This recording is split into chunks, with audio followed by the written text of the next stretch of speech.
Some seem to think that capitalism is about buying and selling things, using the market as a way of distributing goods from the folks who produce it to folks who consume it. Markets are indeed an important phenomenon, but they don't have any unique relationship with capitalism. For example, in the American slave South, a different system, a slave system. The goods produced by slaves, for example, cotton, were sold. So you had a market in cotton. You actually had a market in slaves too. So things were bought and sold all over the place. Markets existed, but you didn't have capitalism. You didn't have an employer and an employee. That's the core of capitalism. Slavery is a different system. It's a master and a slave. The master doesn't hire the slave. There's no need. The master owns the slave. In capitalism, the employer doesn't own you. May feel like that occasionally, but he doesn't legally own you.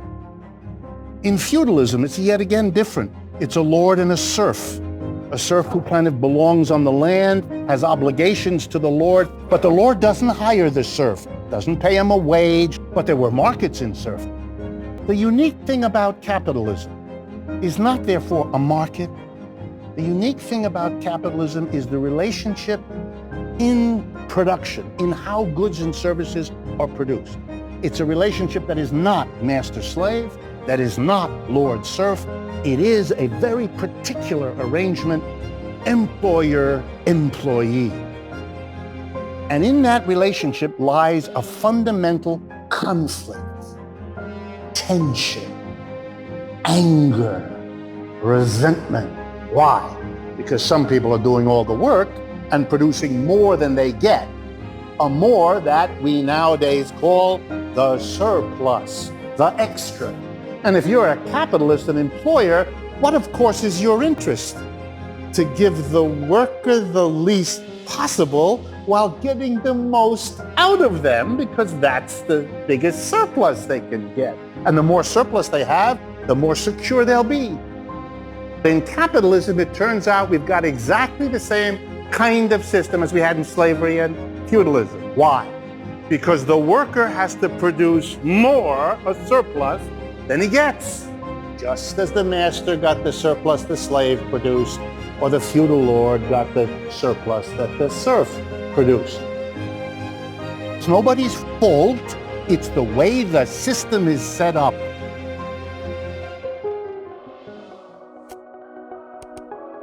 What's the alternative? When the people who produce the surplus, the workers, are themselves the people who get the surplus. If all the workers together make a cooperative, then they aren't split between the employers and the employees, because both positions are occupied by every person in the operation. There's no split. How would that work? Take any factory, take any office, take any store, change it as follows. No more board of directors. Don't need it. Here's how we're going to do it.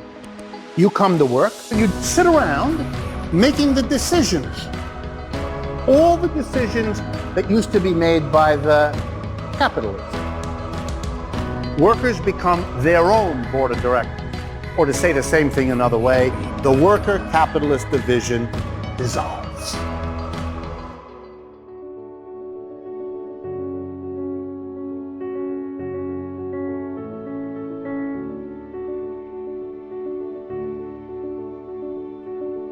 If you made all the workers democratically get together and decide how to distribute the wealth they've all together created, they would never give a handful of people more money than they know what to do with, while everybody else is worrying about sending their kid to college because they can't afford it.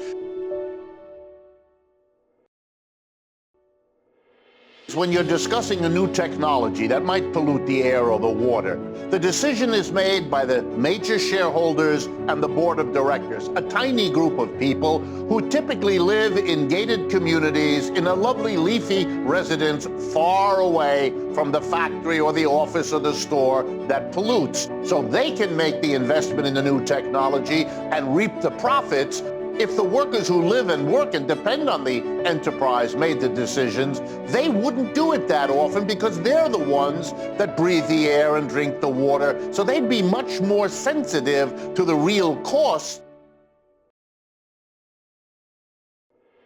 Every technological invention justified itself on the grounds that by this new machine, we could get more done with less effort. But when those innovations are put into a capitalist economic system, the people who put the technology in want to make profit out of it. For example, if a machine allows the workers to do twice as much as before, they fire half of the workforce. The remaining half works with the new machine, produces as much as before. The company realizes a fantastic profit because it doesn't have to pay half the workers' wages, which they can keep for themselves. Here's an alternative.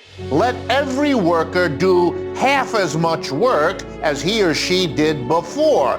Let's run the working day 4 hours instead of 8. The workers will have engaged an enormous amount of leisure to pay attention to their own development, to their families, to their communities. If we use technology that way, we would use it to help the mass of people enjoy a better life rather than a small percentage of the people enjoy a greater profit. The problem was with technology. The problem was with the system that decides how to use that technology. You're going to have to get rid of the capitalist system where it lives, in the stores, the factories, and the offices.